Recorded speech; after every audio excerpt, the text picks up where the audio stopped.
Live now. Hello, everyone. How you doing? And it is transfer deadline day, and Wolves have actually done some business, Jason, on transfer deadline. Dave, I know normally we're on these transfer deadline shows and we've got nothing to talk about. But listen, Wolves have left it late, haven't they? And sometimes you can worry, but I think they was waiting for the Nunez money. We've got great money for him, in my opinion. Yes, we signed him for big money, but equally we've got some big money back.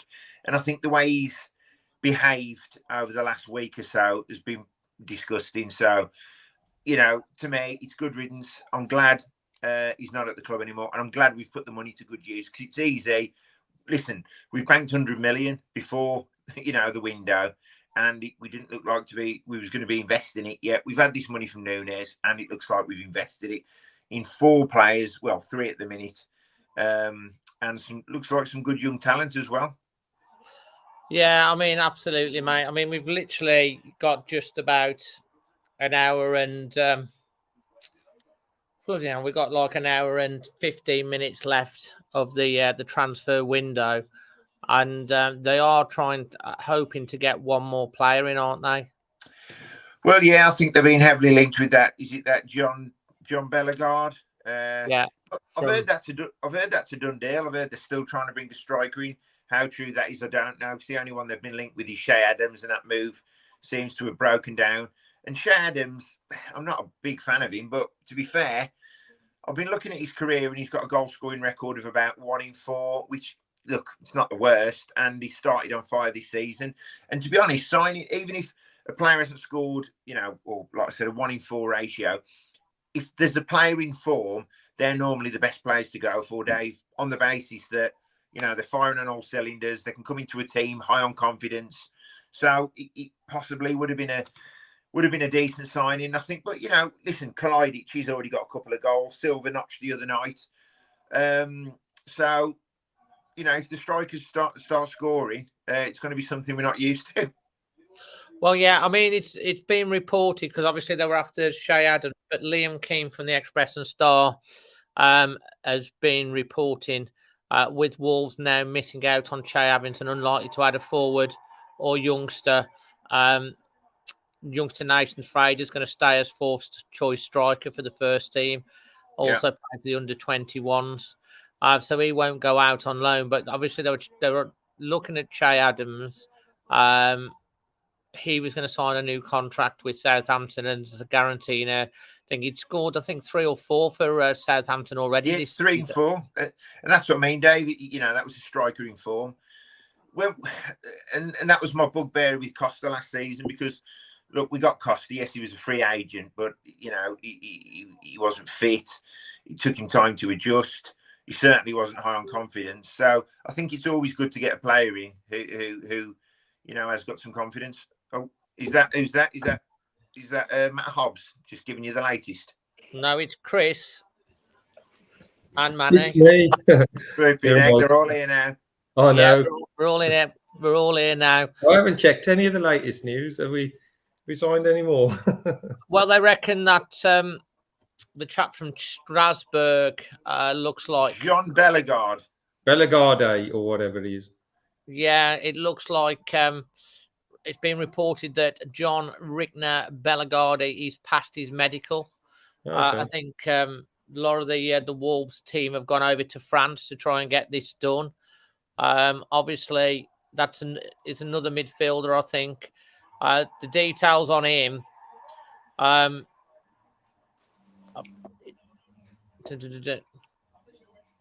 Interesting details on him.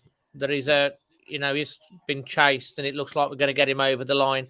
Obviously, the deadline's 11 p.m., but some deals may still be announced after that as long as they've been completed in time. I mean, Manny... Someone posted a video on that Bellegarde, if that's how it's pronounced, because I thought it was Bellegarde, but if it's Bellegarde, Manny, I'll bow to your knowledge. I know, I've just gone for that. I think have you made that up, Manny? We say unprofessional if we say Bellegarde. Last thing I want to do is start saying Bellegarde, and that's completely wrong. Mate, I think we should go with Bellegarde. Come up with a Bellegarde song and sing. I think we should just call him Bob. And then realise that he's called something else. Yeah. Yeah, well, or speak to John. But to be honest, I've watched a video of him. You've probably seen it. There's a bit of a reel going round, and yeah, yes, I know on the reels they always show the best bits. But he does look quite effective. You know, he looks like I could make a reel that make you look good, mate. Well, exactly that. I'm sure if I put one out, you go, let's sign it. I've always wanted to get a YouTube video of me with some tricks and things, and persuade someone to sign me based on my videos, and realise when I get to training I'm no crap, but I've had a week's worth of £30,000 a week. That would be all right. But Bellegarde, obviously he says Strasbourg midfielder. He's 25 years of age. His style of play, he's obviously central midfielder. He can play out wide. He's been quite a creative force for Strasbourg so far this season. He's got 2 goals and 2 assists for Strasbourg. He's been involved in all the goals. His style is an all-action midfielder who makes up for a relative lack of stature. He stands only he's 5'7". He's our new 5'7" of football, Evan, Manny, and Chris. No, Enzo's 5'7". Surprised they call us Hobbit FC. Gonzalez as well. He's 5'7". I'm going to say, yeah. That's probably why we're getting rid of Daniel Pedence. Maybe. Well, has he gone yet, Pedence? We've got enough small ones. He's I think he's signed for the Wolves All-Stars. Pedence. Mate, no other team will have him. Jason, if you get Pedence running out for the All-Stars, you'll only have about 8 men left on the pitch at the end because he starts fights.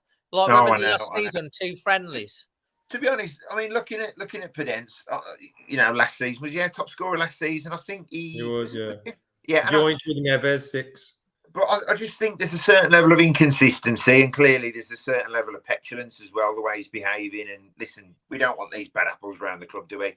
I did think he was skillful, and I also think that if he was Argentinian, he'd probably be worth a lot more. But for me, I think he did a good job for us, but clearly he wants to move on. And it looks like Al-Ettifaq, is that the club where he's Al-Ettifaq? Yeah.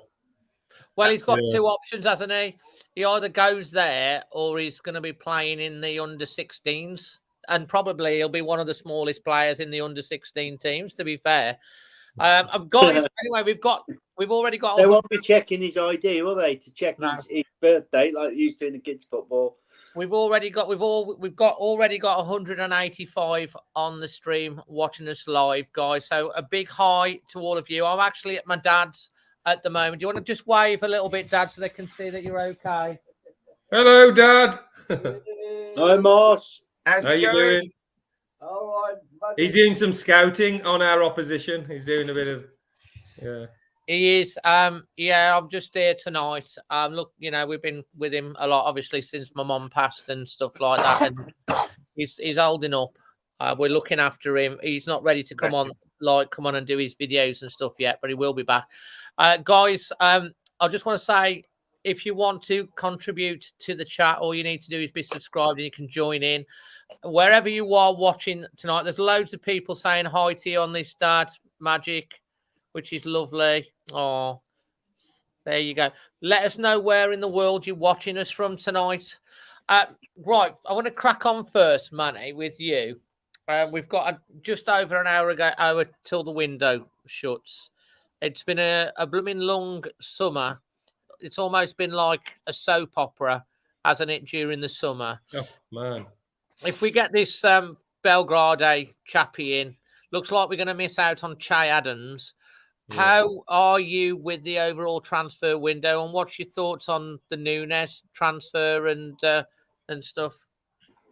Nunez, the day he walked in, we worked really hard to get him. And I think when we did actually sign him, we was like, oh, my God, we've actually signed him. And now we can see why. And a bit like Lopetegui, I think Lopetegui probably thought he was bigger than the club and he needed the club to meet his level. And I think Nunez probably in his head also looked at Wolves as smaller than him as well. And he always had that intention of going to that next level very quickly. And it pretty much 100% that there would have been an arm around his shoulder telling him, look, sign for Wolves, and next season or in the transfer window, we'll look at, getting you to your dream move. And I think the Manchester United away performance was the one where I thought, there's something here. This guy who literally has struggled, apart from a few mazy runs where he looks really good, he struggled. Suddenly, he looks like a world beater, one of the best players in the league at Man United away. And then, as we've seen, Man City are coming in for him. So whether it was like, right, I need to just, show the world what I can do before the big bid comes in and convince people that, and it was always going to be, we were always a stepping stone. It was like, when you got someone like Neves, you could see Neves was quite clearly invested, happy to stay here, happy to improve. And obviously surprised us year by year he kept staying here. And I think up to the point where the Man City bid came in, I was happy with it. And I thought, okay, fair enough. Man City, who's going to turn them down? It is a dream move. He hasn't shown much for us, but potentially there's a player there. And even then, I don't think anyone would have begrudged him going there. And it was all about the fee.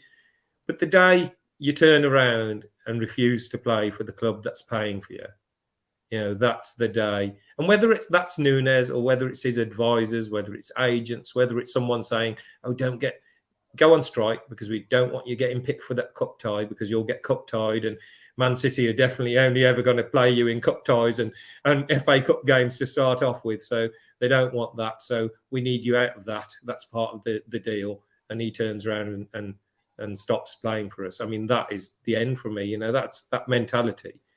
You can have all the talent in the world. You can have all the skills in the world.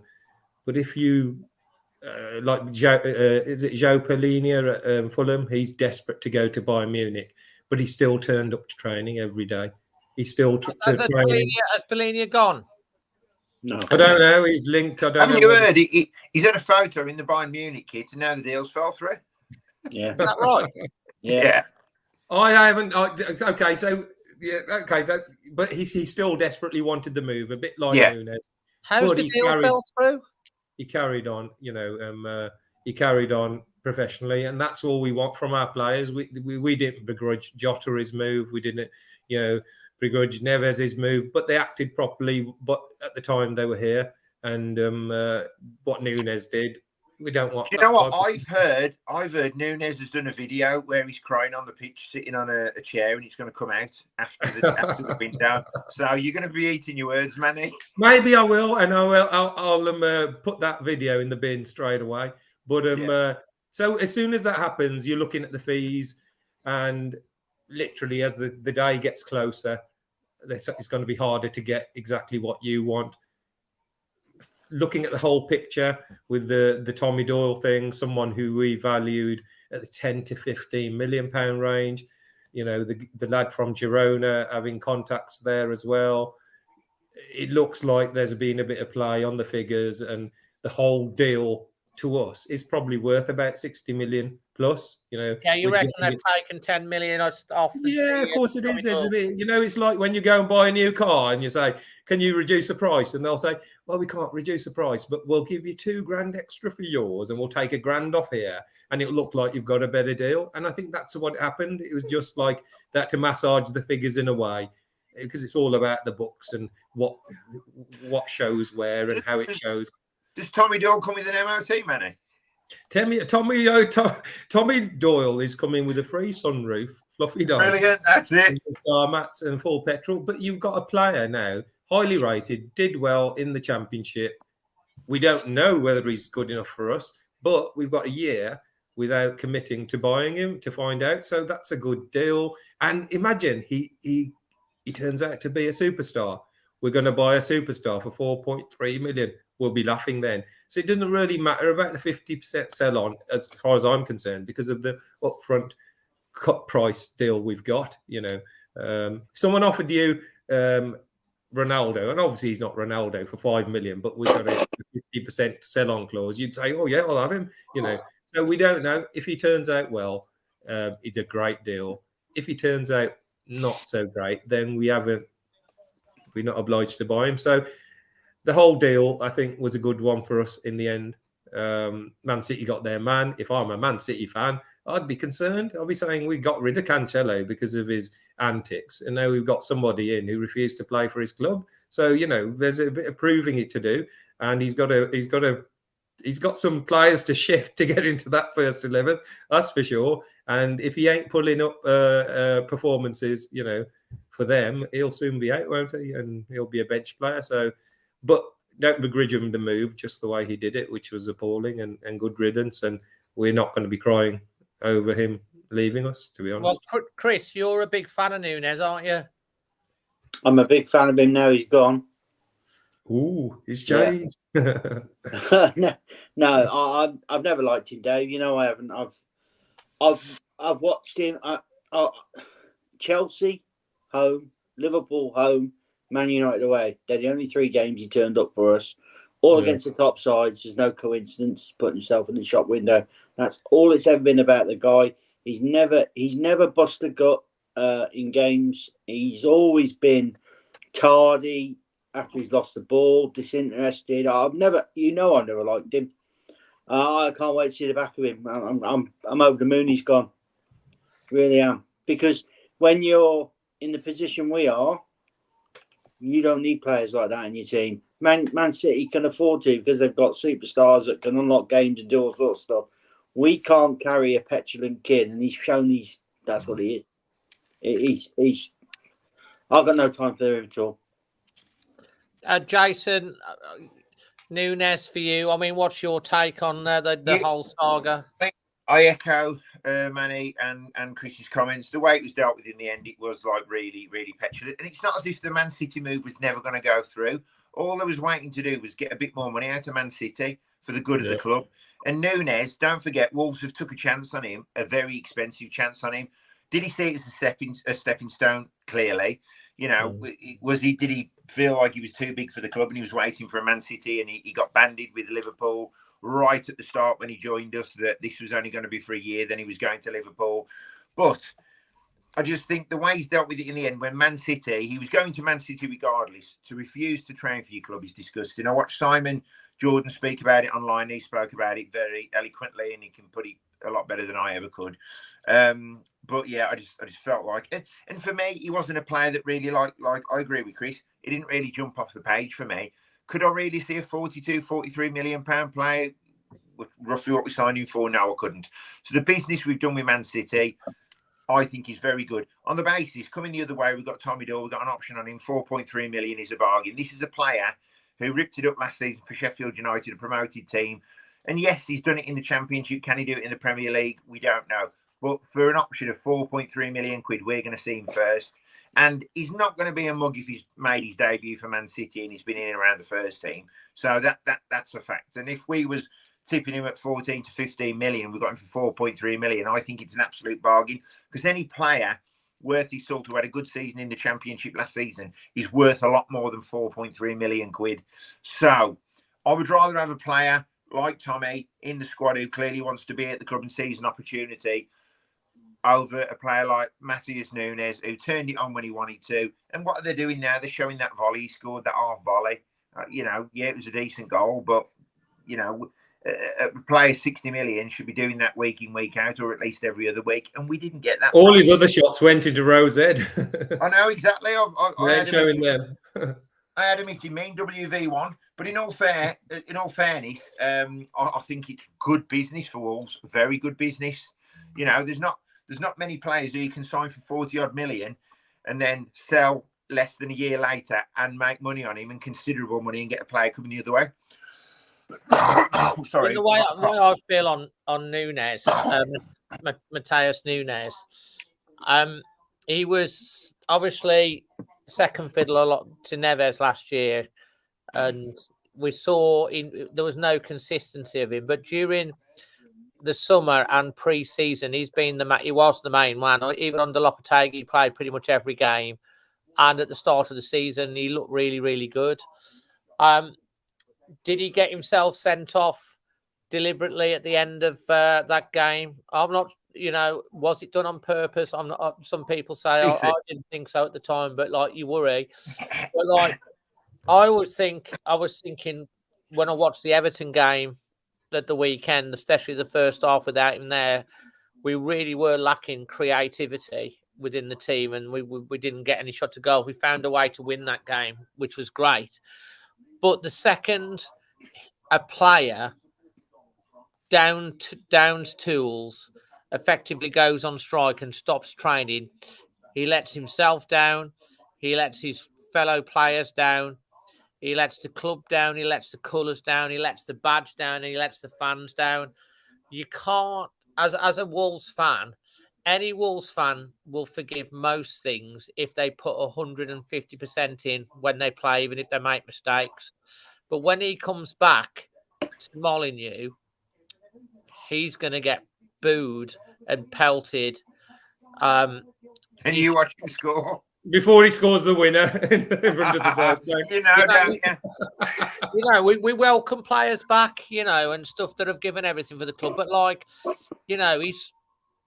he's basically stuck two fingers up to the fans, to the club, to everyone, and I find that really disrespectful. Manny made the point about Polina wanting to go, but he's kept on training. He'd get his moving. Yeah.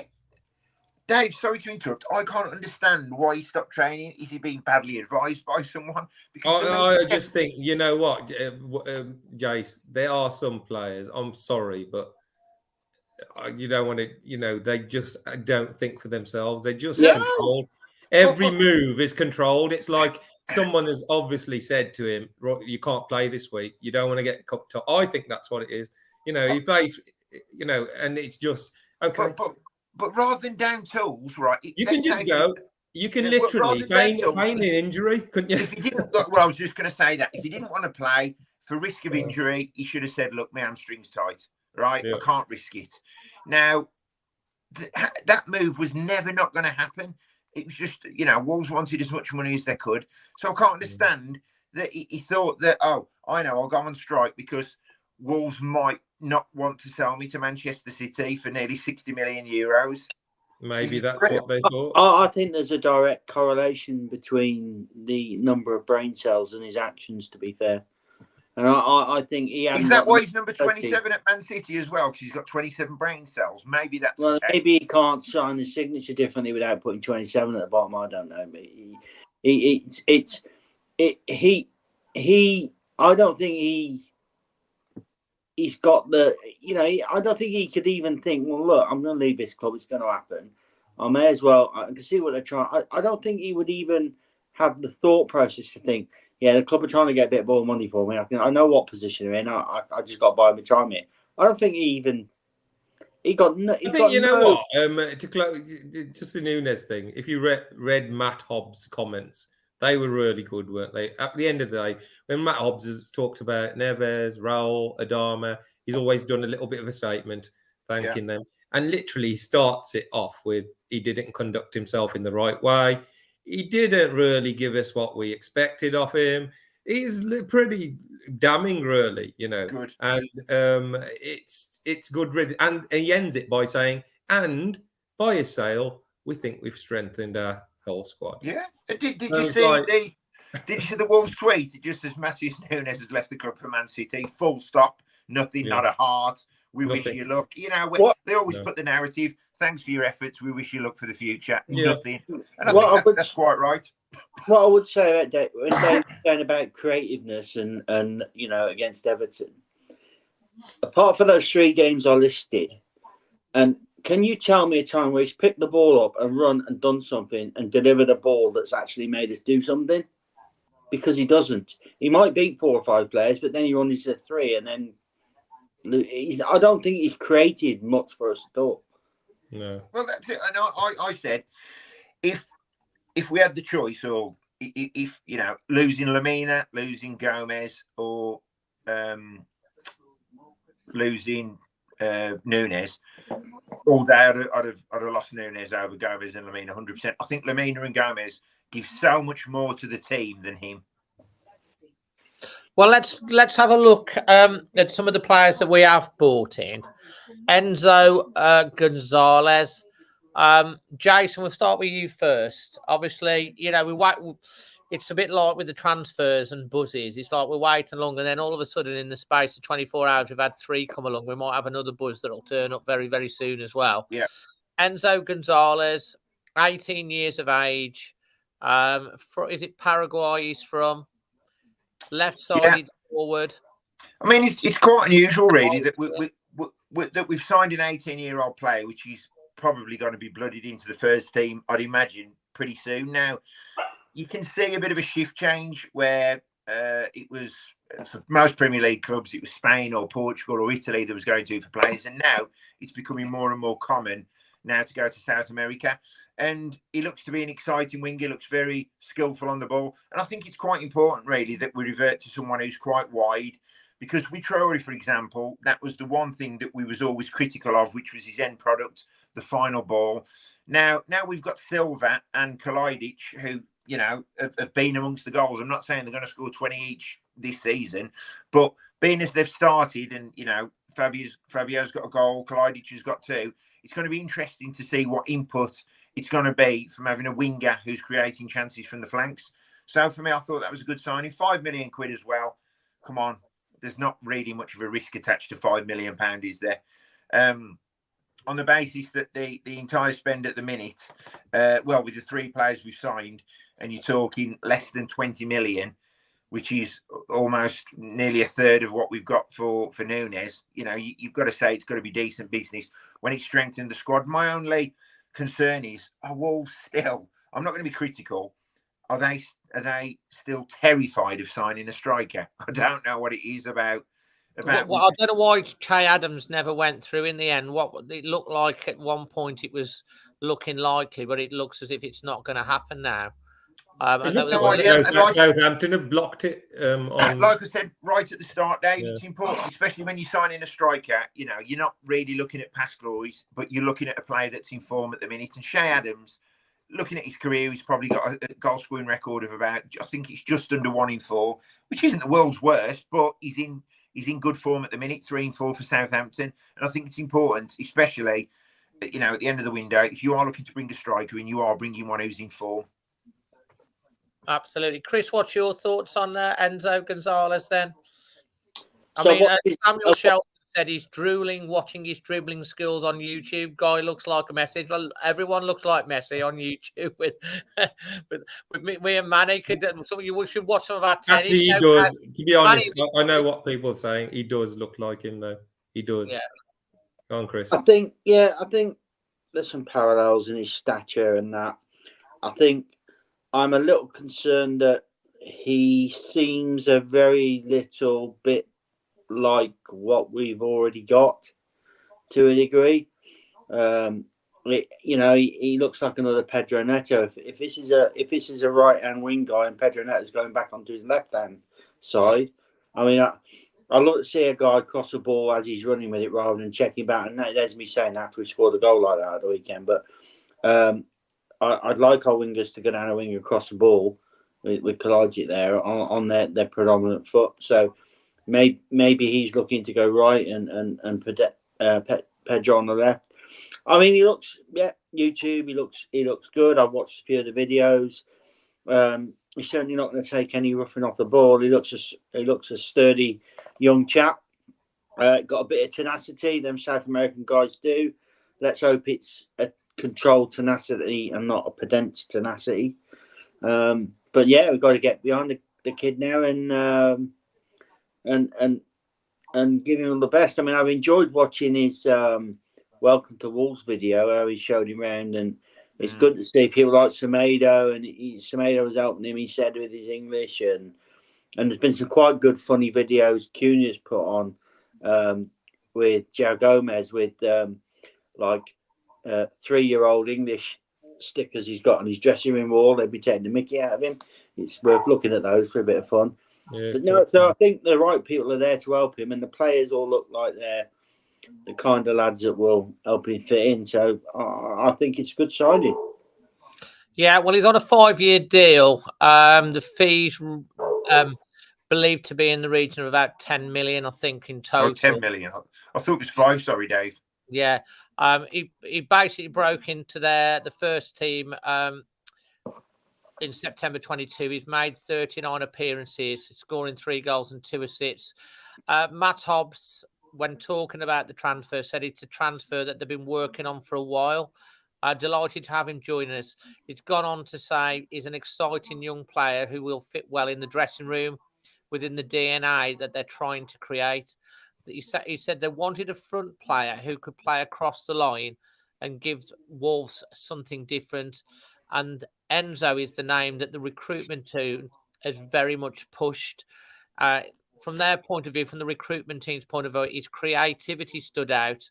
Playing forward, he's very aggressive in possession, but does his work out of possession. But for me, he says it's more what he does offensively. Most players to the other side of the work if you're getting the right sort of people. But Enzo, I'm excited to see what he gives us going forward. I mean, of course, he's got to fit in the dressing room, Dave. He's only 5'7". Absolutely. I mean, Gary O'Neill's had a little bit of a chat about him, hasn't he? As well. Gary O'Neill said the 18-year-old winger has a lot of talent, saying about his work ethic and all the footage I've seen. He's a real desire to impact the game. He's young with plenty of time for progression. It seems that with Enzo, he's definitely going to be part of the first team squad. Enzo, when he was talking on his interview, he was talking about potentially being involved at the weekend.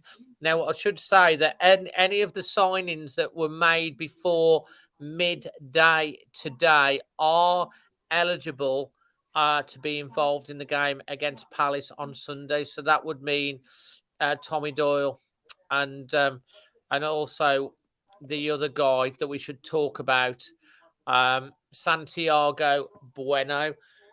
Can I just add on Enzo Gonzalez, Dave, my take? Yeah. Because what we have to look at is Matthew Hobbs here. He went to South America and we thought he went missing, didn't we? Nobody heard of Matthew Hobbs. He went to South America to sign the other Enzo, the one that Chelsea got. And then he went missing and everyone wondered what the hell Matt Hobbs is doing on this free holiday to South America. Well, here's the proof. This is what Matt Hobbs has been doing. We have never signed players from South America. We just don't sign them. It's a field that we've never looked into. We've never done any research. And this guy has. Now, if you look at Matt Hobbs' track record, you can only go on the January transfer window. January transfer window was probably, barring Cunha being a little bit pricey, the best transfer window collectively of players we had. Gomez, Lamina, Dawson, even Bentley as a backup, Sarabia, some of the potential he's showing this season, you know, and you just think you got to trust this guy. He's now gone back into that market. He's quite clearly worked on this. He rates him. There's any other 18-year-old player we'd have signed before Matthew Hobbs would have been shipped off to Grasshoppers to go and learn the trade. No way would he have been anywhere near. And he's talking to him about him being ready, being confident enough to play. The player's even indicating himself that hopefully he'll be involved against Palace and he's ready to give it all. So trust Matthew Hobbs on what he's done already for us. And that he... Well, look at the January window. The January window is a big success. Huge success. Yeah. And this is what, you know, I sort of mentioned that I put a tweet out the other day about Matthew Hobbs might be the best signing we've made over the last 12 months. And I had a few comments and you can't really say that, it's too early. I said, no, I'm saying it on facts. Mm-hmm. He had 6 players to get in for Lopetegui, got them all in. Then he had to get rid of players because of FFP, the smoke and the mirrors, whatever it might be. He did that very early. You know, he got rid of all those players, a long list, out very early.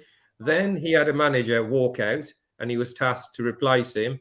And he did it without a gap of even a day. Lopetegui goes and O'Neill comes in. Now, he's last minute, he's been told, oh, we're going to get rid of Nunez. He's going now. And we've got to get replacements. Bang, bang, bang. 3 are in. 3 are in just like that. So on facts, you take your hat off to him. Even if they don't proved to be great signings up to now. What Matthew Hobbs has done in a short space of time. And remember this, Jeff Shee is nowhere to be seen. He's not handing the shirts over. He's not at the signatures. He's not got his arm around the new South American signing. It's all Matthew Hobbs. So huge credit to him. Yeah. What he does in the background, who he's got in the scouting team, and getting deals over the line with clauses and options that we never really heard of before. Getting things fitted in. You know, Giles was only 5 million, but getting a good buyback clause in there, you know, that will benefit us if he's any good. He's done a lot of work with the figures and got us some really good deals and got some players. We were shopping at 40 million, 30 million. Quite clearly, if they didn't work, that's all our money gone. Yeah, this is a new approach.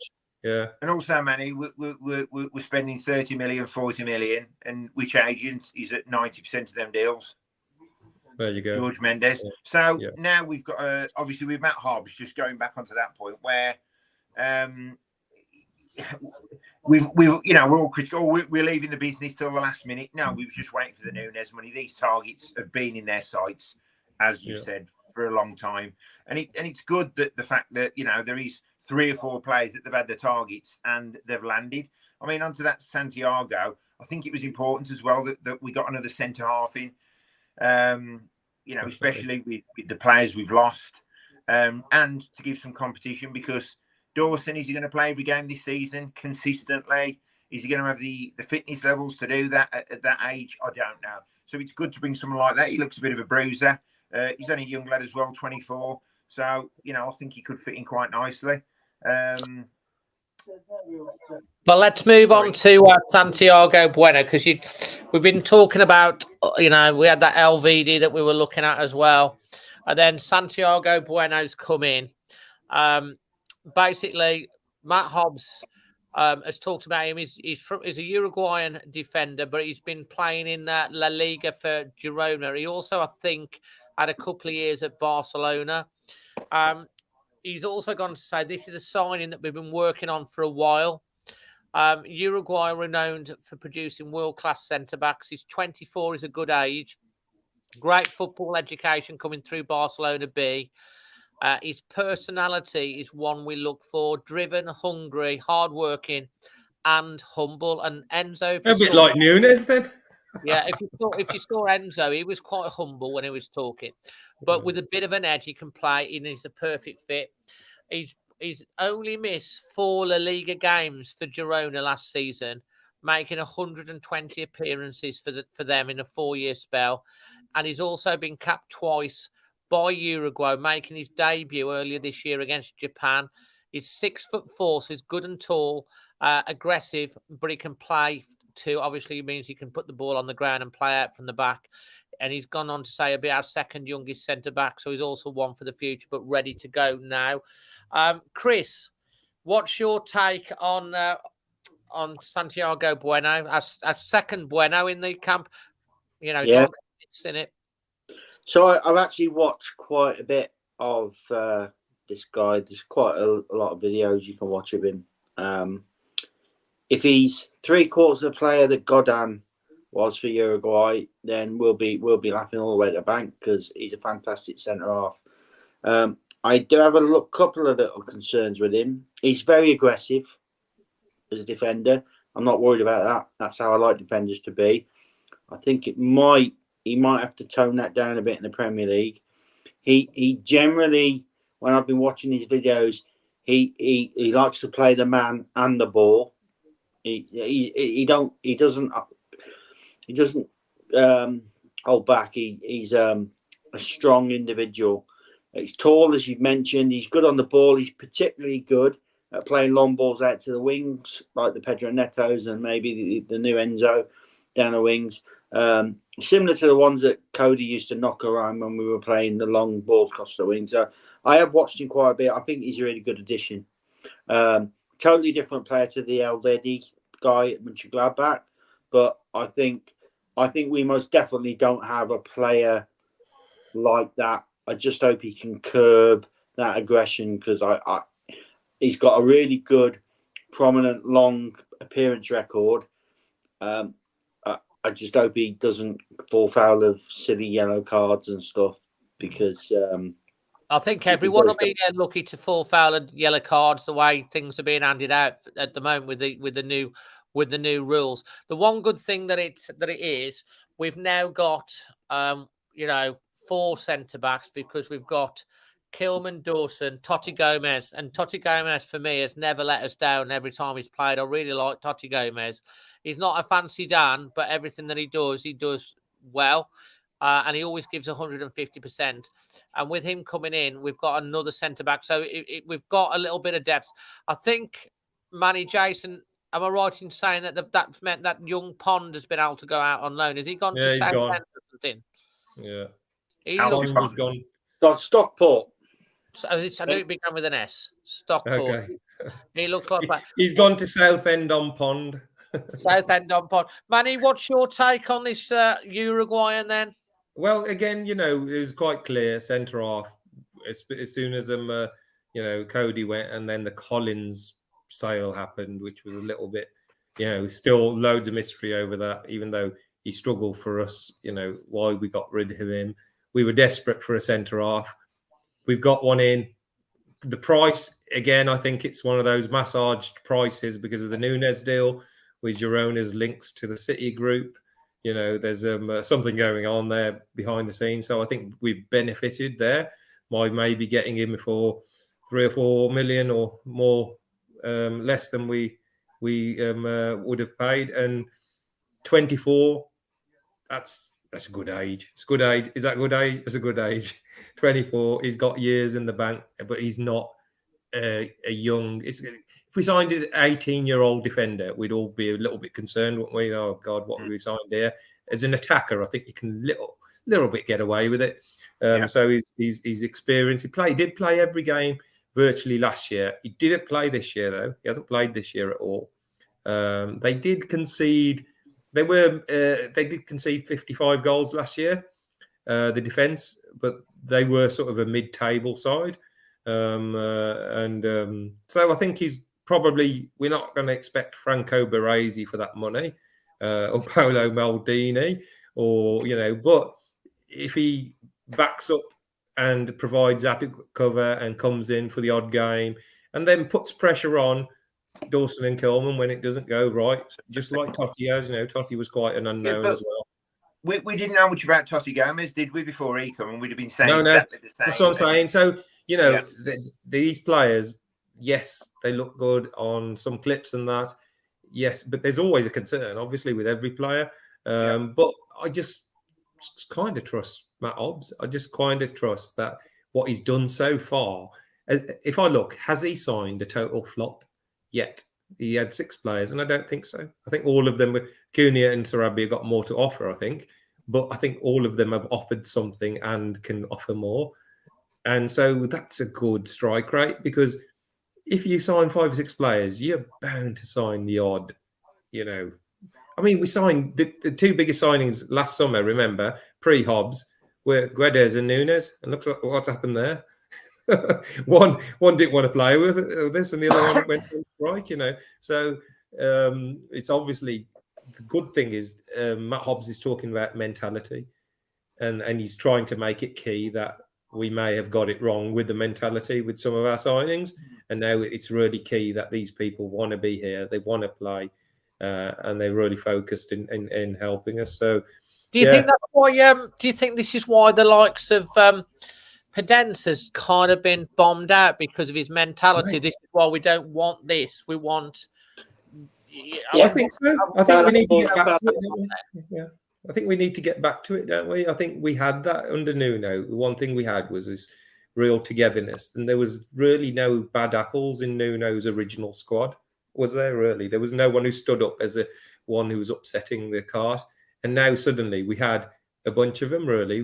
Pedence and Guedes, and now Nunez came out with this, and then you think you don't want these people around. You just don't want them because they're negative. I mean, if Pedence was not a negative character and was a good character, then he would still be training with the first team whilst we were looking to move him on. We wouldn't be saying to him, no, you're on under 21s or you can go on holiday. We don't want you anywhere near our team. That means we don't want your mindset anywhere near our team. Who's not playing you.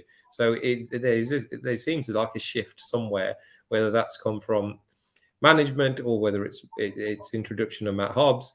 We don't know, but it seems like there has been a change, and we just want players to give their all for the team and be committed in that respect. And I'm more excited now than I was, in the last days of Lopetegui or the start of the season. So let's bring it on, I say. And I think it's important go on. Dave, just going back to Bueno, if I was to, the name I'd give you of a player I think he's very similar to from what I've seen. I've watched some of Girona's matches. I watched them back. Somebody Jason knows very well now, English footballer, English international. He plays exactly the same as him. It's somebody called Razor Ruddock. Good hell. Looking forward to seeing Jason's videos with Santiago Bueno in 10 years' time. I hope he's not. Jason, are you going to bring Razor Ruddock in for that tournament as well? That would be brilliant. Oh, I might do, but you said I can't bring any former players in. I've got Carl Henry lined up, Dave Edwards. Yeah, they've got to be over 40. He's not a former Wolf. Maybe over 45. They've got to be over 40. Hang on, you're making up these rules. I might have to because you can. Brilliant.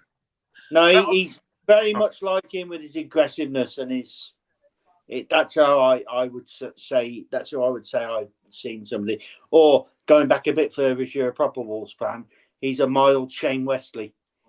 Oh, bloody hell. Watch the buses then. Was that Brian Laws? Was that Shane? No, Brian Laws. Yeah, Brian Laws. Shane Wesley was a crazy one. I was going to say as well, you can tell that the players coming in now, especially we seem to be more settled with the managerial front with Gary O'Neill. That's going to be just a better environment for the players because clearly with Lopetegui, with Pedence being unsettled, with Nunez being unsettled, what Lopetegui's done, it's almost like, that can transpire down to the players. The culture's set from the top of the club. So if they're like, oh, Lopetegui don't want to be here, he sees this as a stepping stone, we're too big for the club, oh, let's down tools. It's not good. And I don't think we're going to get that with Gary O'Neill. And I think hopefully now we're going to get a good, honest young bunch. Yeah. Well, before we finish tonight, because I'm going to run through all of the transfers that we've done, I do want to talk about, Jason, a little bit your fundraising and Manny's fundraising a little bit before we finish tonight. But I'm not walking to Newcastle. Well, good, yeah. That is mad, man. What have I done? Honestly. But also, crazy. I do want to cover Tommy Doyle, and then I want to have a look at the season so far and talk about how we're feeling about it, and also Gary O'Neill, because I think people will be interested to talk about that. Just reminding everyone, if you want to join in the chat, because we've got over 350 of you watching live, all you need to do is hit that subscribe button straight away, and you can join and you can ask questions. And if you're enjoying the content, please smash a like. We'll also put this out on our podcast as well for those that want to listen to it back driving around, because I know people around the world like to listen to it at work and stuff like that. Tommy Doyle, £5 million. Well, we reckon it's 4.3 million. It's a loan with an option to buy. I hope he's absolutely brilliant. In January, they trigger that. He's 21 years of age. He's been with Manchester City since the age of 8. He's a bit like our version, like their version of Ryan Giles, if you kind of get me, because he's been with us for a very, very long time. And obviously, we say Gibbs White then. Well, same sort of thing. He, like you said, he had loans out to, I think he went to Hamburg for Germany for one. Chris will probably be able to talk a little bit about that because he follows German football quite closely with his links to Germany. He went to Cardiff, and then last year he went to Sheffield United. From what I understand, he's had to work his way into the team. He played 38 times for them. He scored 4 goals and something like 5 assists. He scored their goal of the season. It was the winning goal against Blackburn in the quarterfinals of the FA Cup. Wolves sporting director Matt Hobbs says he's talked about players coming here with a hunger to kick on again, and Tommy is another one of those. He said he'd give us something different. He's a good age profile, good character profile, but most important, a very good footballer. He ticks a lot of the boxes. Jason, Tommy Doyle.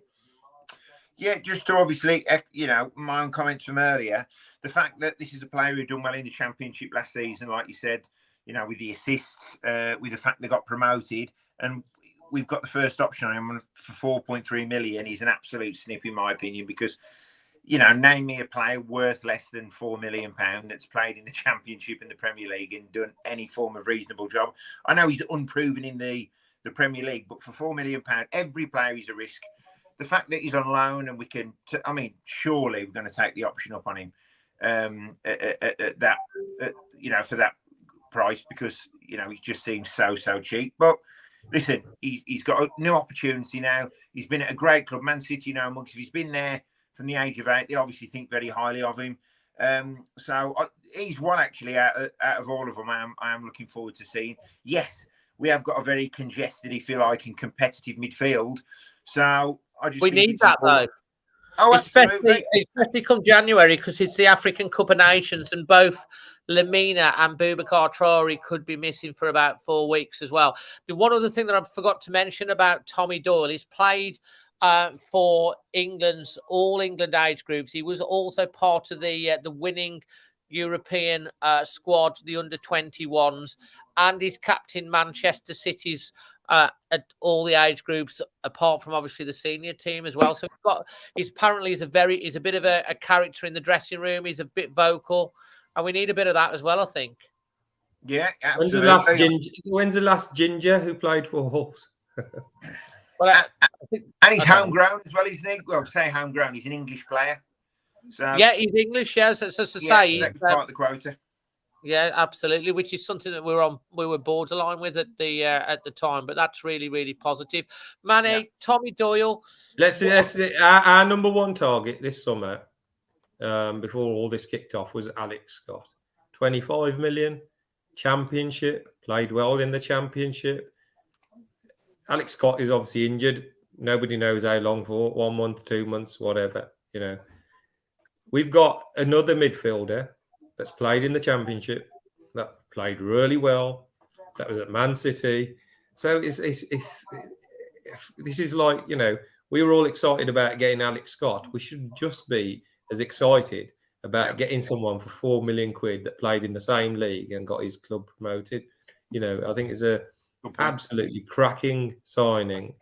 It's somebody, that's going to provide a lot of competition in midfield with, Lamina and Gomez, and even they need help sometimes and resting as well. They played really well against United, but against Brighton they looked off it. And sometimes, having Doyle's and with Boubacar Traore, there's suddenly we got 4 really solid, good midfield options. And people said are we going to replace Nunez? We don't really need to replace Nunez because he never really played there. He never played in midfield. He's playing right or left. So, the likes of this Bellegarde, who's apparently passed his medical now, and is just waiting to close the deal. So that's what Liam Keane reported a few minutes, about half an hour ago. So, we've got replacements in for where Nunez was playing, not particularly the centre of the park. So I think it's a brilliant signing, low risk and high potential at a young age. Like Jay says, Man City don't have anyone for too long. If he's played in all the age groups, he's captain Man City. I mean, at any level is quite an achievement in their current status. So, and he proved he had one loan spell, and he proved that he could play. But a Championship, yes, there's a step up, but the Championship ain't an easy league to play football. If you can't play in the Championship, you will be found out. And so, yeah, I'm excited about him coming in. Another really good signing. It's been a really good 24 hours, to be fair, for Wolves. Chris, what's your take on Tommy Doyle?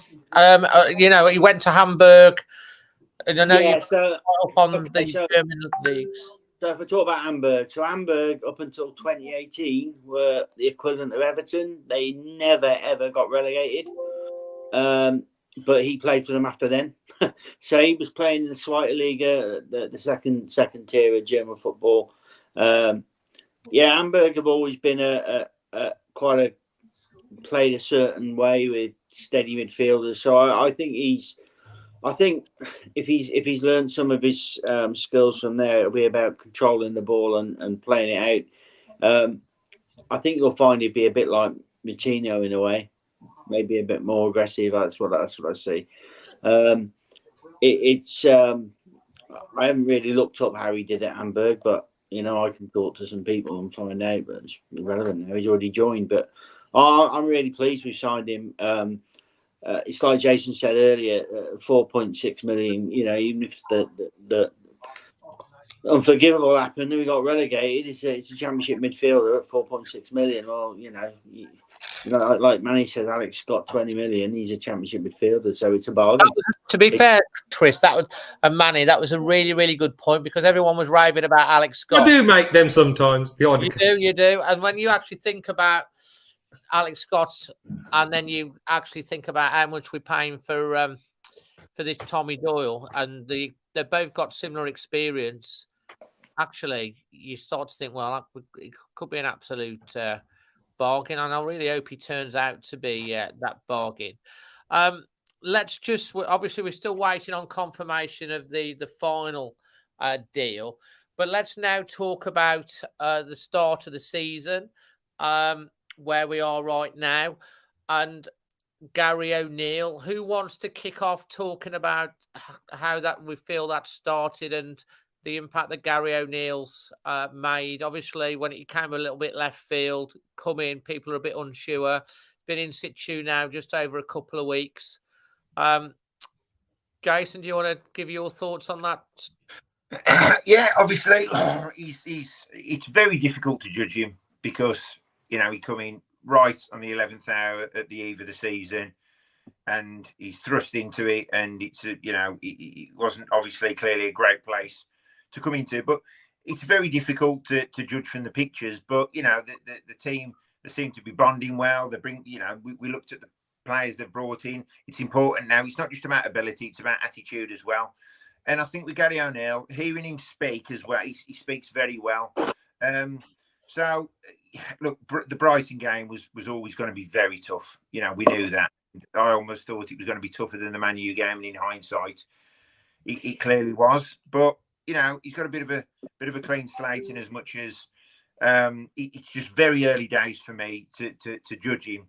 And what I've seen so far, I'm pleased with. I don't think we'd have got much more out of Lopetegui out of the first few games, if I'm completely honest, especially with the way his attitude was. So, for all those that were disappointed with Gary O'Neill taking over on the pretense that he's not a massive name, I think also for him, he's got to prove himself. He doesn't have to come in and think, I've done it all before. I've managed at international level. I've managed Real Madrid. I've done this. I've done that. So I think he's got a lot to prove. And I think we're going to see a lot more from him. And we're going to see a lot more from the team. Yeah. Manny, your thoughts? Yeah, the hardest thing in the world to manage is expectation, isn't it? And we expected, if the things were perfect, that Lopetegui has this great summer, we sign loads of players, and then you're expecting Lopetegui to do things, aren't you? That's what we would think. Now, Gary O'Neill coming in and with everything happened, what he's done is it's actually took a lot of everything away, and the shackles have been released, I think, from the fans. If you look at the away support in the last couple of games, if you look at it, even though we did lose against Brighton, that Brighton game was a knife edge. It was only because we missed chances we weren't in the game. If we took our chances, a bit like West Ham took their chances. Brighton dominated West Ham, but West Ham took their chances and won the game. So, that wasn't a 4-1, probably flattered a little bit them, and they sort of everything the hit went in. But overall, you look at the games, and yes, we played really well against Man United, but we didn't win. We didn't play well against Everton, but we did win. So that's football as well, isn't it? That's football. It happens like that. So I'm actually really encouraged with his return. And then even midweek, and people will say it's only Blackpool.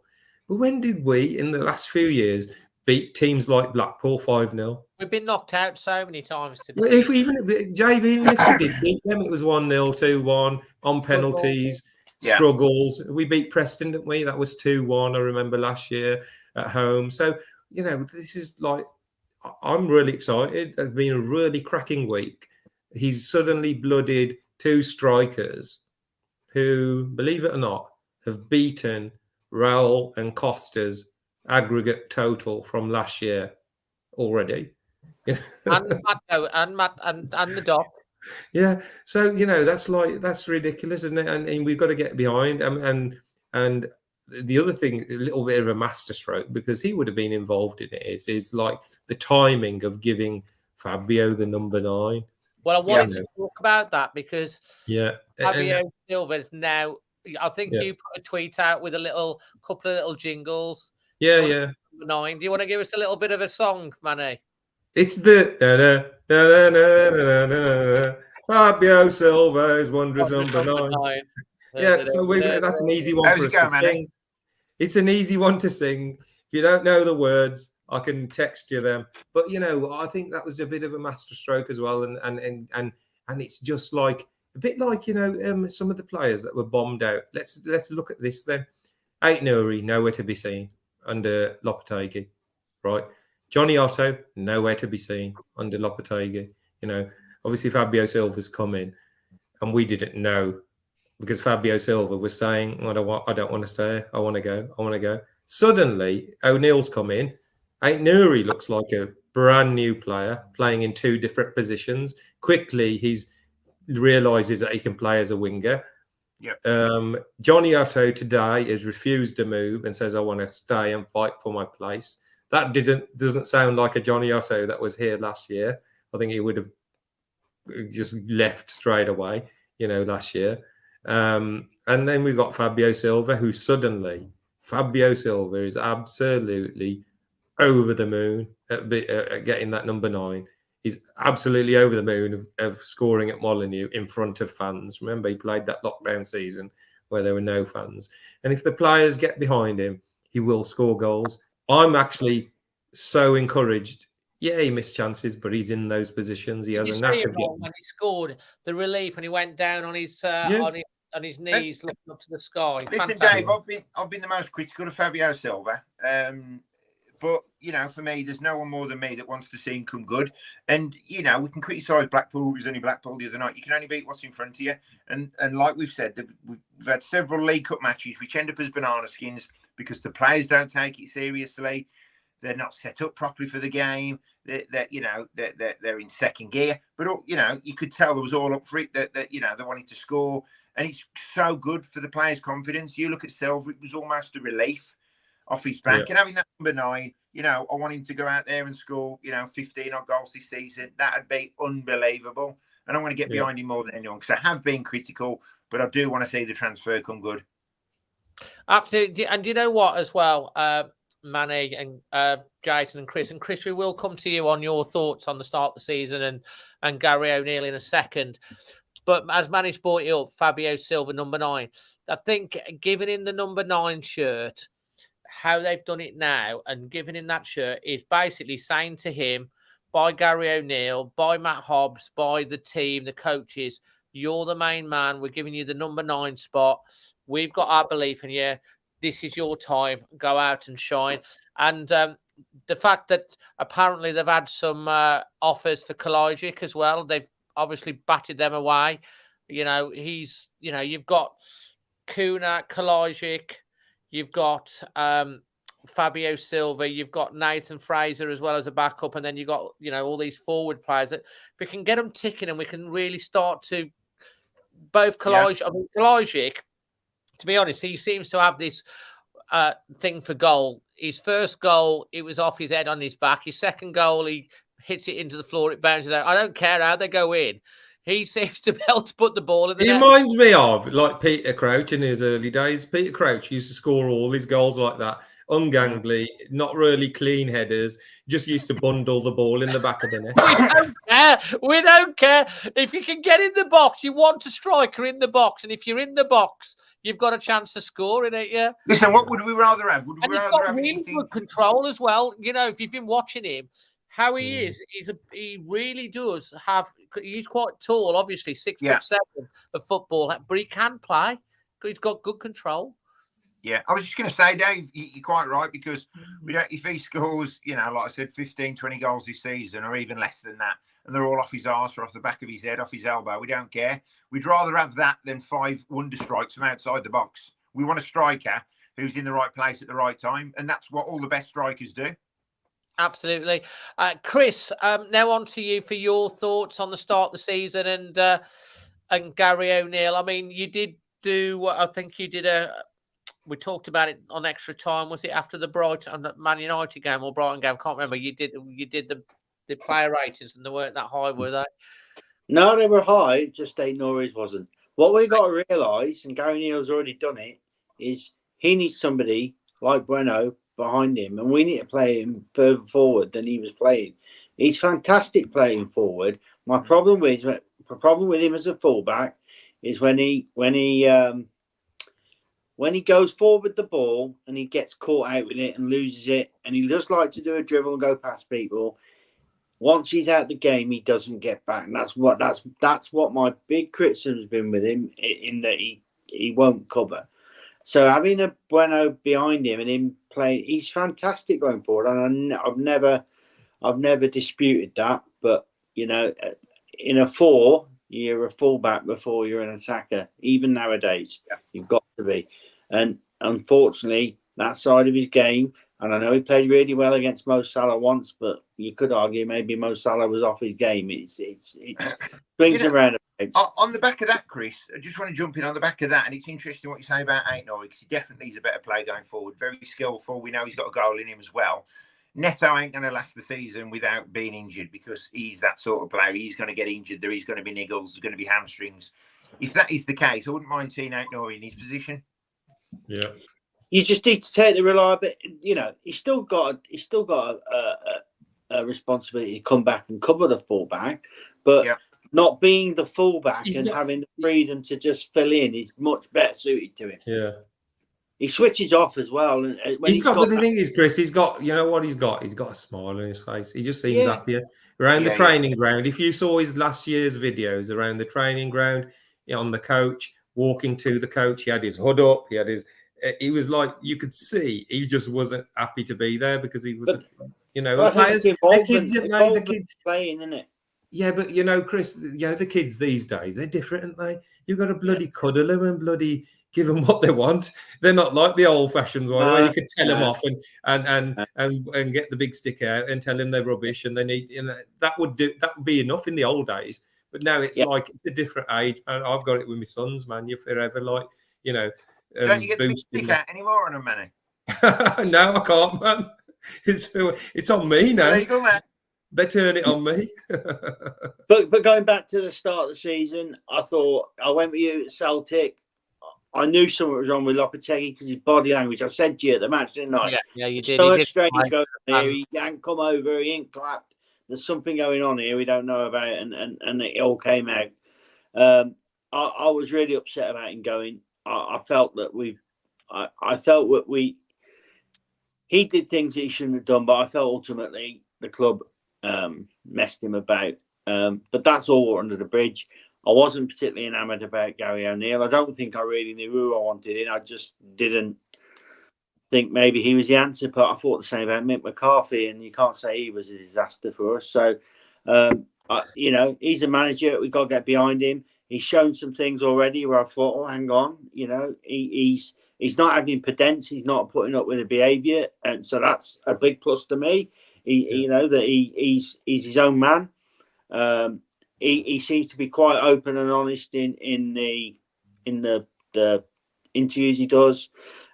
He came out and gave Nunez what we all thought. He said it himself. So look, that first 3 games got the 3 points at Everton, which we needed. We just got it all now. In an hour's time, look at, well, actually in 10 minutes' time, see what we've got at the end of it. We've got to get behind them now and get to the end of the season. And I'd have to say, if we stay up and we're in the middle of the table and we play some decent football, not some of the turgid stuff we saw last year, I wouldn't want the club to then have delusions of grandeur, go and chase another superstar manager. You got to give the bloke, if he's done what he's done, we've got to back him and go again. So absolutely. That's where I am. I mean, we've got to be honest as well. A lot of these signings aren't. These football's changed now. Before the managers would make all the signings, make all the decisions. It doesn't work that way now. That's why you need someone like Matt Hobbs, who's doing all the work behind the scenes, who's bringing these players in. It is a changing industry and a changing game. So, as from a head coach point of view, if he's coaching them right, they're smiling on the training ground, and that in turn is transpiring into results. That's all we can ask for. The one thing I didn't say about Matt Hobbs when Manny was talking about it, I was going to say, and then we moved on. The thing that we must not overestimate is the work that he's done in getting players out of the club, because I think that has been fantastic. It's been better. It's been better, I think, than the players he's brought in.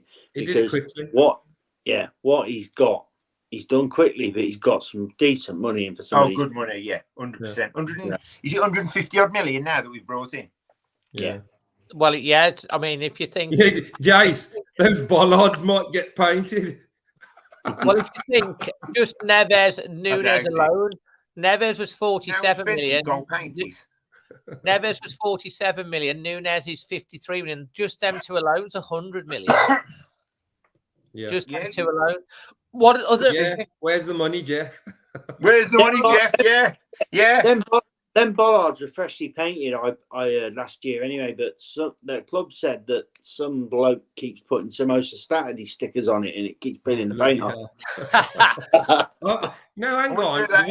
The Wolf Whistle podcast stickers were already on there. Okay. I need to get some Always Wolves one on there as well. Always Wolves on two. Wants to put them on there.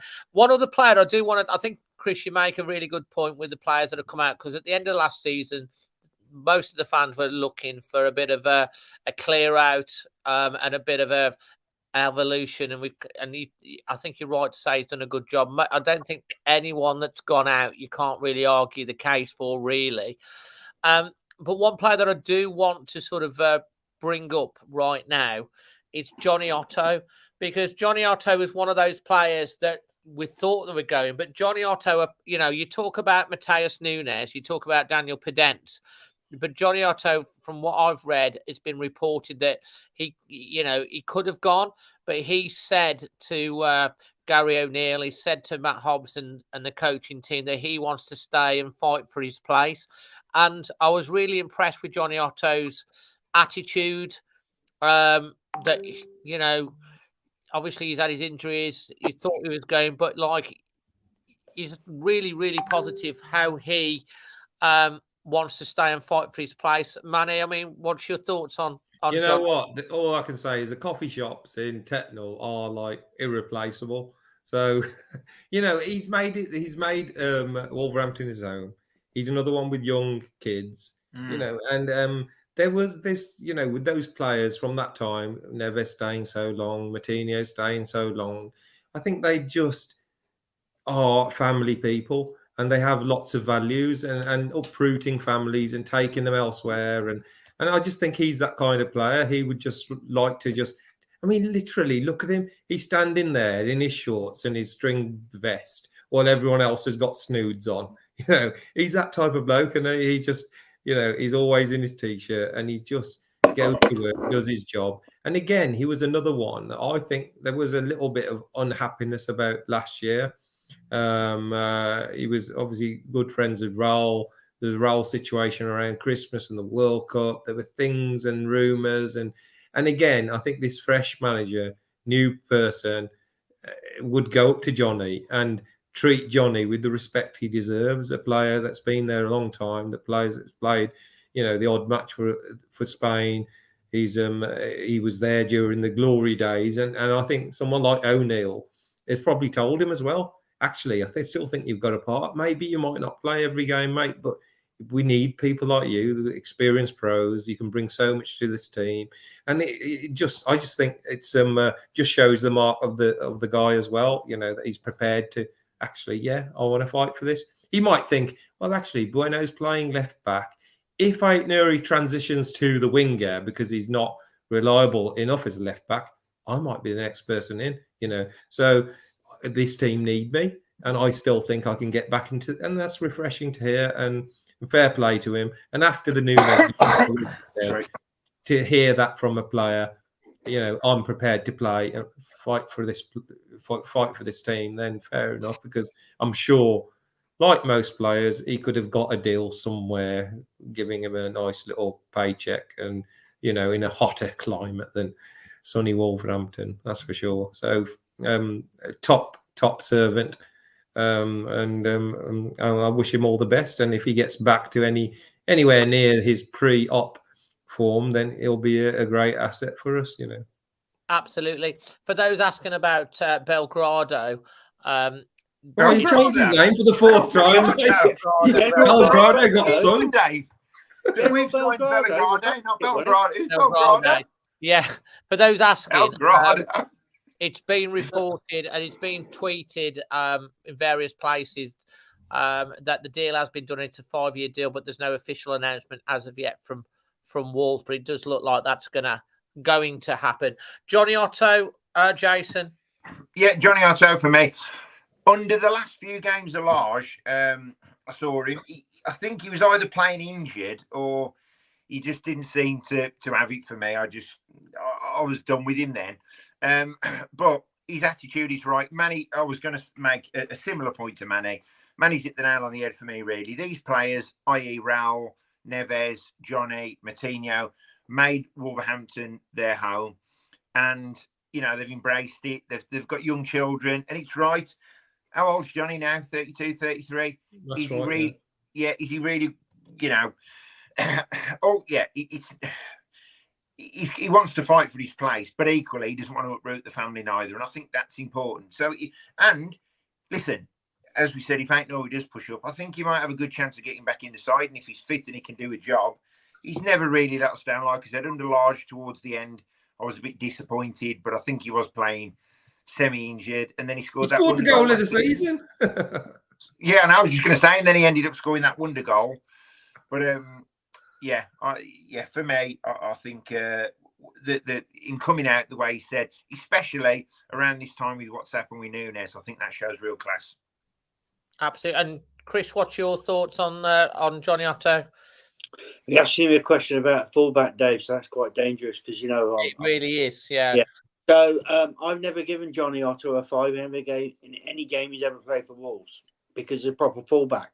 People need to forget he had an horrendous injury. Twice to come back from.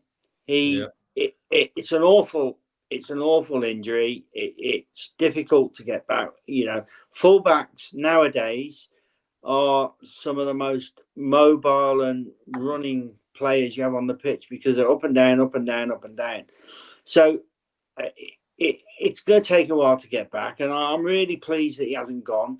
And there is no truth in the rumor that he was going to Getafe, but he decided not to go because they signed Mason Greenwood about 10 minutes ago. That's not the reason he went there. He wanted to stay and fight for his place, and I applaud him for that. And I think he will get opportunities because with the length of matches now, with 10, 12 minutes of stoppage time being added on, the matches are longer, and it's the fullbacks that will get hooked. Midfielders and fullbacks are the ones that are going to get swapped out. So there is a place for him. He's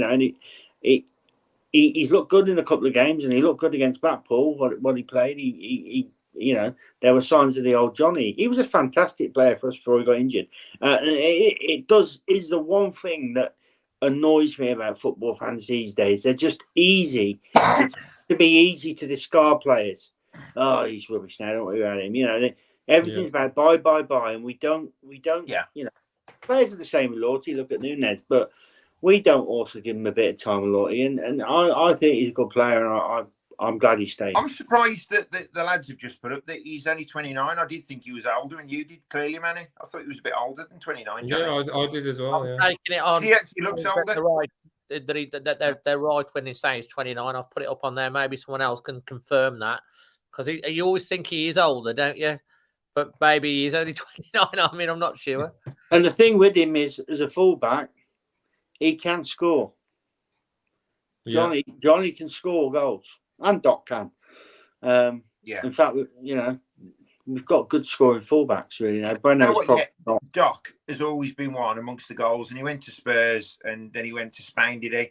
And he wasn't getting the goals there, but he come back to Wolves and scored 2, which is brilliant. And I think we'll get a few goals out of him this season as well. He's not going to feature as much as he did last time round, but I think we're going to get a few goals out of him. It's important that all these other players chip in as well. It's one thing putting a lot of pressure on the strikers, but other we haven't really scored too many from the midfield, neither have we, because we played for a lot of the time with Neves and Matino being 2 quite defensive midfielders, so it's important they all chip in. I'll get the message. He's 29. That's his weight, not his age. Guys, the window is closed, so we're going to just have a final 15 minutes. Doesn't it close at midnight? Have you got any fancy jingle or something, Dave?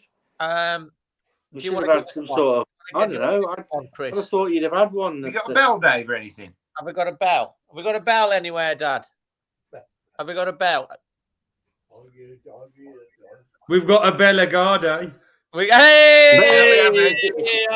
We've got Belgrado, according to Dave. I know that got sacked. Hasn't sunk back in the by the Falklands. That deal hasn't sunk. Yeah, it's our new Argentinian battleship midfielder.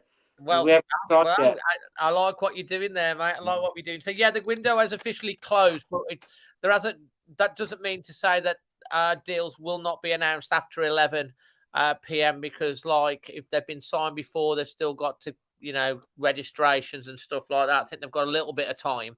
Does this also mean Pedence hasn't gone? Yeah, I mean, Jesus. I don't know. That could be another one that comes out. Don't forget the Saudi Arabian window doesn't close till the 7th. Another 2 weeks, or something like that. Oh, well, that's it. He's going there then, isn't he? And he'll be going with Mo Salah. Potentially they'll probably go up to about 250 million. Keep trying Liverpool for then. But before we go on to just a round up in terms of our rating of the window, Jason, first off, mate, you've been nominated for a fundraiser award. Yeah, I've been quite fortunate. One of the charities we raise money for is the New Cross Hospital neonatal department, because when Olivia was born, she was in an incubator, bless her, while we were sort of finding out exactly what was wrong. And that was brilliant. And the nurses were fantastic. And, we've got a lot to thank them for. So we've managed to raise just under 30,000 for the hospital. And I want to say thank you to you guys as well, Dave and Chris, for the fundraising you did when we got Olivia's pushchair stolen in Spain. And thank you for that. It meant such a lot. So, we are going to be giving, obviously, the higher proportion of that to the charity. So thank you, guys. Really, really do appreciate that. Means that everyone that donated to. But they've been brilliant, the hospital. So we've been nominated. So that's fantastic. And Manny will tell you, obviously you don't do it for those reasons. Of course you don't. But equally, it's nice to be recognised. It is, I'm not going to go, we don't do it for that reason. It is nice to be recognised. It is, isn't it, Manny? What I have to say, Jason, I'm going to add to that. When you do good, then obviously people are going to recognise it. And this is all, we're just trying to do good. That's all we're trying to do. Oh, no, not more samosas. Not more bloody samosas, I mean, unbelievable, isn't it? I'm sick and tired. I know, exactly. The fans love him. Jason, can I ask, how can people vote for you and what on this to let everyone know? I think I didn't really want to push and promote that. No, not because of any other reason other than I didn't want to do a self-promoting tweet on it, but I did, retweet it and say thank you to the charity, so they could find it on there. So I don't actually know the link. But please vote. But mate, it's fully deserved, man. What you do. No, thank you. And it needs to be recognised because it inspires others as well. There's people who pick up the baton, and we ain't going to be here for all our lives, and we need other people to go out there and help these organisations, because we've seen Olivia's story, and there's loads more Olivia's about, and the future. There is, but what's nice as well, like Rob Dodger Bradley, he done the walk, and it was his idea to do the walk from Real to Landud now. Flipping it, you'll be doing that in your sleep, Manny. Real to Landud now. I thought, 7 hours. They just gone for a stroll in the park. Well, exactly. That's what it is compared to obviously what you're doing. But that was a great idea by Dodge. And then I've had another person who wants to run the London Marathon. He's got a place, but it's not a charity place. And he's selected our charity. And it's things like that which just means so much that other people want to do it, and that they understand Olivia's story. They understand as families what we're going through, what other families are going through. And for them to want to support is just amazing. So thank you guys. Yeah, you guys don't do it for, because you want to get your name out there. You do it because these things are important to you. There's easier things to do too. There's easier things you could bloody do, that's for sure. When you get nominated for this award, that isn't what you're doing. That's those facilities going back to you and saying thank you for what you're doing. That's all it is. And people just need to grow up. It's ridiculous. I disagree, Chris. I think Manny's walking from Wolverhampton to Newcastle for likes. Well, I'm only doing it. I just want to see if I can break my retweet record. That's the only thing I'm doing. The only thing you'll be breaking is your ankle. We need to just cover that, because Manny, he just so like I walked to Chelsea last year. He spoke to me and probably talked to a few other people about his ideas, what he's going to do this year, because he's always like, okay, what did I do last year? How are we going to top that? Okay, one idea. Let's walk to the London Marathon and then let's run the London Marathon was one idea, or let's walk to Newcastle. So that was in the balance. Listen, I've got to say, though, I love Manny to bits, but he didn't want to do it when we was in Europe, did he?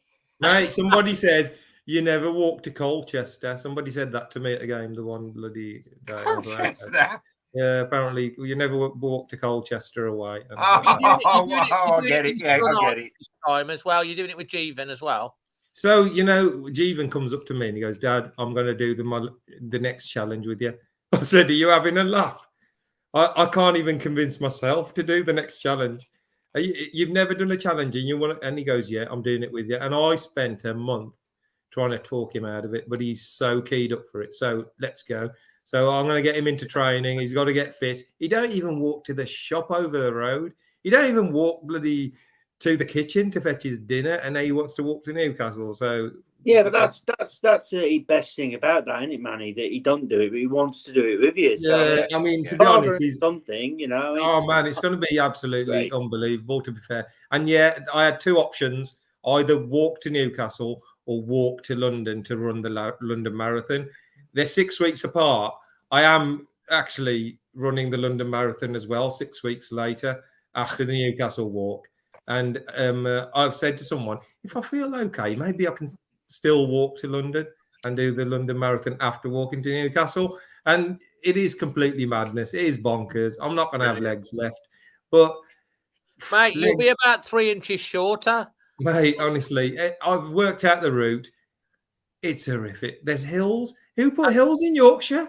And then you've got to walk up the top of the stairs at Newcastle. It's like, mate, that's someone rang me up the other day and said, if you do it and then you walk up those steps, I'll give you five quid for every step you go up. And I said, do you know there's 140 steps? And then he donated like the first installment. So, when you get fans like that, and Jace knows, you have the crazy idea and you think, oh my God. And literally people start donating. And I'm thinking, no, I haven't asked for donation. This is like 6 months away. We walked from Real to Landud now, and it was well over £3,000 raised. Yeah. And I think, it was, what was it? I can't even remember now, 17 miles. But people are just so generous, and they get behind it. And it's honestly, it's really, and that is what keeps us going. I mean, this walk, Dave, will be 45 miles a day for 4 days. And then the remainder on the fifth day. And so people have said, no, people have done it before. They've done it in 7 days and 8 days. And I'm like, no, man, I've got to push myself. So yeah, I'm going to try and do it in 4.5 days. Obviously, if anyone sees me lying on the road, like with all the other roadkill, please pick me up and take me to Newcastle. To be fair, Manny, I did see you walk to Chorley. Did you? Oh, thanks. Thanks for that, mate. Where's the tenner? How shall I post it, mate? You walked to Chorley in '86. Just to let you know as well that Liam Keane, Express Star, has tweeted, done deal. Wolves have completed the signing of John Rickner Bellegarde before the transfer deadline. French midfielders joining on a 5-year contract from Strasbourg, 12.8 million. Get Manny, that on the back of your shirt. How do you make a song up with that name? I mean, it's just, can't we just get people called Bob? Just What we call him, Bob? That's it. We'll call him Bob. Bob Bellegrande. Bob Bellegrande. Samosa Saturday. Yes, Saturday. The last thing. Yeah, so women's game next week. If you're free on the Wednesday, it's free to season ticket holders. Stowbridge, I'll tell you what, they are a rowdy lot. Their fans are. So they're coming to town. It's a local derby. The women have started fantastically. That's for going towards the foundation, helping them out with their sleep out in November. And then we were planning to do Samosa Saturday at the Villa game, but Hibbs shockingly couldn't overturn the 5-0 first leg deficit, which means Villa surprisingly have got to the next round of Europe, which moves their game to Sunday. I did want to keep it Saturday. It's just, that's what we've always done them. So Newcastle United at home, 5:30 kickoff, gives us more time to, serve and meet the fans. And I'm sure the Newcastle fans, they're great fans anyway. I must say, they're very passionate, and I'm sure they'll bring a good following and sample some samosas and before we, derail their, Champions League's hopes by beating them later. So so in their Champions League, it'll be October the 28th, Samosa Saturday 20, which will be 5 years virtually to the anniversary of the first one. So. Manny, that women's one, is that at Telford or? It's at Telford. New books, free for season ticket holders. 7:45 kickoff. Expecting a decent crowd. So I'm not going to walk there. It's only 2 miles from me, but I'll go in the car and it's a good chance for people who've never seen the women play. I mean, they've won 11-1. Watching the women. I've been. They've signed some great players as well. They're really making a go of it again. They're doing some good things behind the scenes as well to try and make them, go up the levels. And I'm looking forward to seeing them for the first time this season. Sorry, Pete Yam Yam, I am vegetarian. There won't be any meat ones. You'll have to look elsewhere. Can we have peelers? I can give you the shallow pastry, and you can bring your own meat stuff in there. Chris wants peeless ones. Can't do the peas, Manny. Mate, just man up, will you, and eat a They've pea. seen me. I can't do it. And Jason has peas. No, you like kryptonite, is it? It's sort of. Lots of stuff going on, and I know every year I think, shall we scale back? Shall we? And I literally get messages. What's your next challenge? When's the next Samosa Saturday? So brilliant. Thank you for all your support. Thank you to everybody who's already donating and offering support and offering them, bits and pieces, and people contribute behind the scenes as well who don't want to be known. I thank them as well. So. Let's have a good season. Hopefully a few wins, because that always helps the Samosa Saturday. We don't want, us languishing. So, thank you. Wolves have just announced, I think, nothing like leaving it late. Bob Bellegrande, Bob signed. So he has officially signed for us. Oh, they've done the old TV. He's got a Wolves shirt on as well. So they've took one over for him. So that's done. Right, to finish off with then, folks, has Jason disappeared there just a second ago? I think he's gone to do cartwheels because we've signed another player. So just wanted to give a rating for the transfer window. So guys, in the chat, out of 10, leave your rating. Manny, let's kick off with your rating out of 10 for the transfer window. Oh, man. It's such a hard one to rate because we were told that it wouldn't happen and we weren't going to sign players, and we have, and probably took the Nunez sale to tip it over the edge for us. Up until the Nunez sale, it was pretty poor. You know, it wasn't a transfer window. It was Matt Doherty, wasn't it? So you can't even give it a rating, to be honest. I would have still given it a 3 or 4 out of 10 because we got rid of lots of players to try and balance the books very quickly. But since Nunez went and quickly got in, so 4 players, Wolves assigned 4 players in a day. You know, that's raised it. That's doubled it to probably an 8 out of 10. Probably only an out-and-out striker short of a 9 or a 10. So, yeah, some people have said 8, and I agree with 8 because 4 players in 24 hours, that's proper wheeling, dealing. That's Barry Fry, that is. Well done, Matt Hobbs. 8 out of 10. Peter Yamyam's not very impressed. He's only gone with a 4. Why, Pete? Tell us why in the comments. Yeah, we would. Yeah, that'd be interesting to know more everyone else because everyone else seems to be 6, 7, and 8. There's an 8.5 here. 7. Leaving away relating with Chris. Let's hear your. This will be fun. Let's hear your rating. I'm going to give it a 5, Dave, because we didn't get rid of Ait-Nouri. No, I'm joking. Look, I think it a 9. Right, look. Out of darkness cometh light. Again, the motto. That's how I'm going to sum up this transfer window. It's been doom and gloom. I've been really down with it. We've done a fantastic job at moving players out. We've got rid of a player who I don't like, so and I don't think it's going to weaken us. I think we've recruited 4 players in, and I did say here on Sunday in the comments day we'd signed 4 players. Okay. So that you did. We've signed the 4 players. I can't knock any of the signings. I'm hoping they all gel. I am going to give it a 9. Bloody hell. 9. Bloody hell.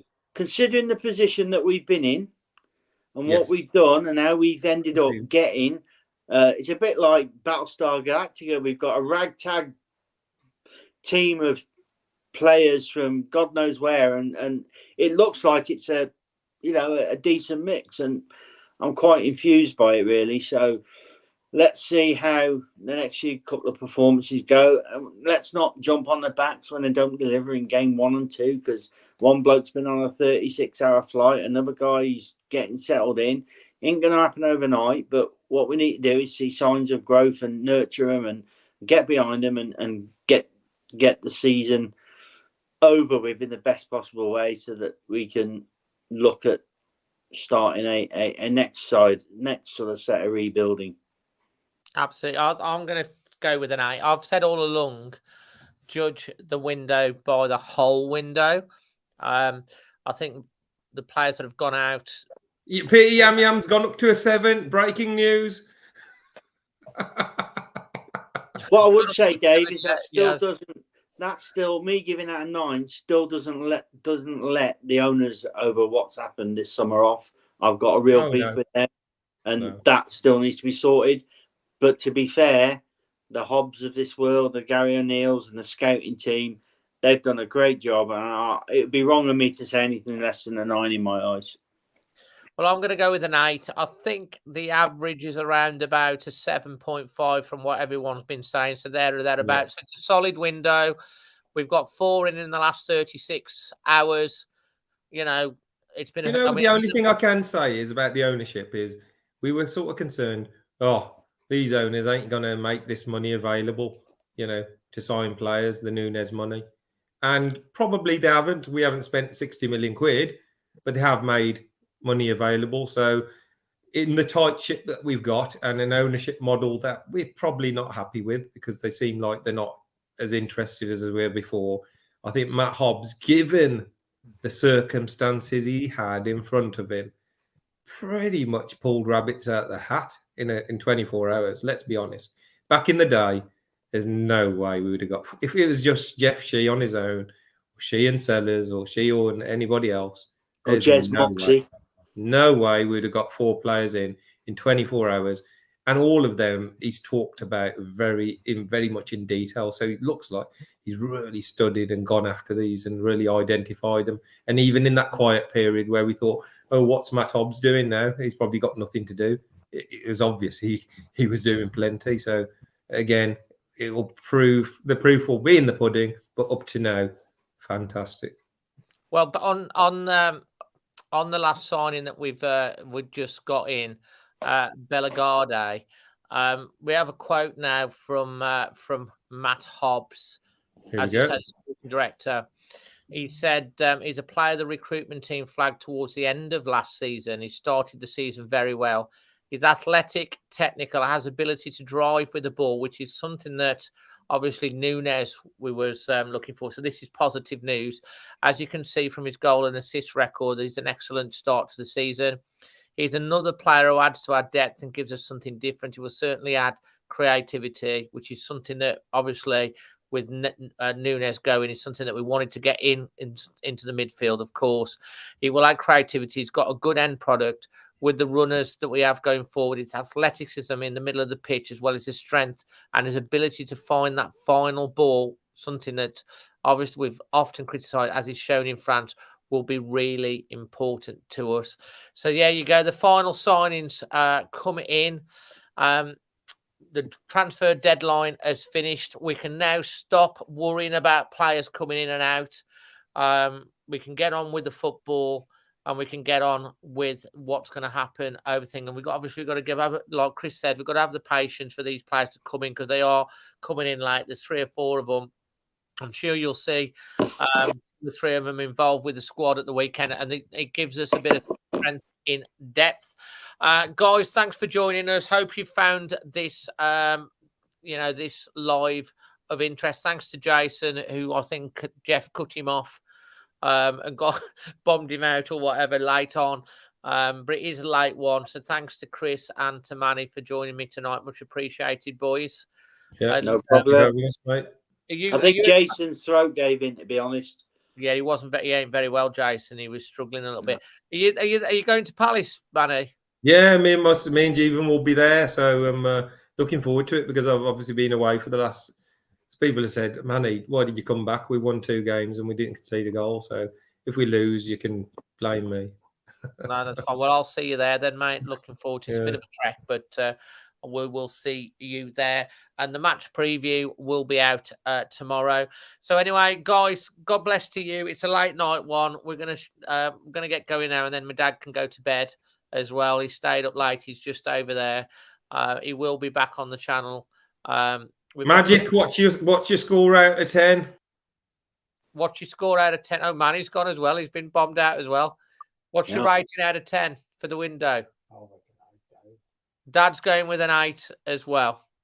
So absolutely, I literally don't know where Manny's gone there. I think he's just bombed off as well. Probably Jeff's got to him or something like that. I'm getting worried about this. Snipers are around. It's just you and me left, mate. Hardcore. We'll try and put this out on the podcast as well. God bless to you all. Always Wolves. Always Keep Wolves. Faith, as is often said, out of darkness cometh light. Let's hope that we have a much more positive season than some think. And finally, from Peter Yam Yam, panel 10 out of 10. Brilliant. God bless you all. Yeah, Dave.